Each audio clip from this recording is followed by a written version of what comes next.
July August গণঅভ্যুত্থানে internet বন্ধ করে হত্যার নির্দেশ সহ সুনির্দিষ্ট ৩ অভিযোগে ক্ষমতাচ্যুত প্রধানমন্ত্রী শেখ হাসিনার পুত্র সজীব ওয়াজেদ জয় এবং সাবেক আইসিটি প্রতিমন্ত্রী জুনায়েদ আহমেদ পলকের বিরুদ্ধে অভিযোগ গঠন করেছেন আন্তর্জাতিক অপরাধ ট্রাইব্যুনাল ১।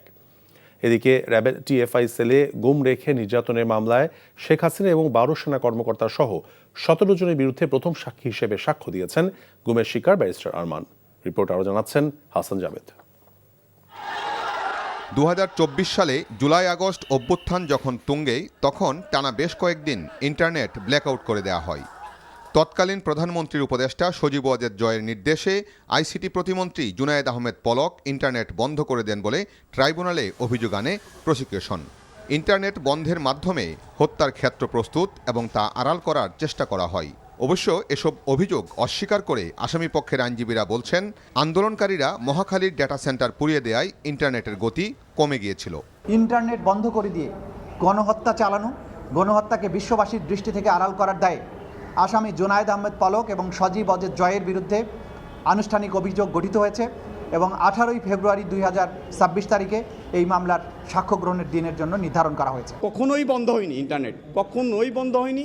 উনি বন্ধের নির্দেশনাও দেননি। মহাখালীতে এরকম একটি ডাটা সেন্টার পড়ে গেছে, সেইটার প্রেক্ষিতে বিটিআরসি চেয়ারম্যানের উদ্ধৃত করে উনি বলেছিলেন যে ওনাকে বলেছেন যে এইটা পুড়ে গেছে, সেইটার প্রেক্ষিতে উনি বলেছেন যে সাময়িকভাবে ক্ষতিগ্রস্ত হয়েছে। এদিকে আওয়ামী লীগ শাসনামলে র্যাবের টাস্কফোর্স ফর ইন্টারোগেশন সেলে বন্দি রেখে নির্যাতনের ঘটনায় দায়ের করা গুমের মামলায় শেখ হাসিনা ও সেনা কর্মকর্তা সহ ১৭ জনের বিরুদ্ধে প্রথম সাক্ষী হিসেবে সাক্ষ্য দিয়েছেন গুমের শিকার ব্যারিস্টার মীর আহমেদ বিন কাশেম আরমান। সাক্ষ্যে তিনি বলেন, ২০১৬ সালের ৯ আগস্ট রাতে তাকে গুম করা হয়। এরপর ৮ বছর তিনি গুম ছিলেন।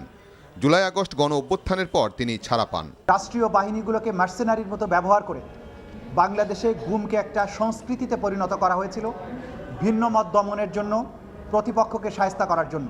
একজন আইনের মানুষ হিসেবে উনি ইন্ডিপেন্ডেন্টলি টেস্টিফাই করতে পারে, ওনাকে প্রম্পটিং বা অ্যাসিস্ট করার দরকার নাই, যেটা একটা অতি সাধারণ মানুষকে করা যাবে। And this is fact.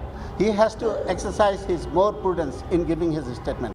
এছাড়া ট্রাইব্যুনাল ২ জুলাই আন্দোলনে কুষ্টিয়ায় ৬ জনকে হত্যাসহ সুনির্দিষ্ট ৮ অভিযোগে জাসদ সভাপতি হাসানুল হক ইনুর বিরুদ্ধে সাক্ষ্য দিয়েছেন দশম সাক্ষী আবদুল্লাহ আল মামুন। Hasan Javed, NTV news, Dhaka.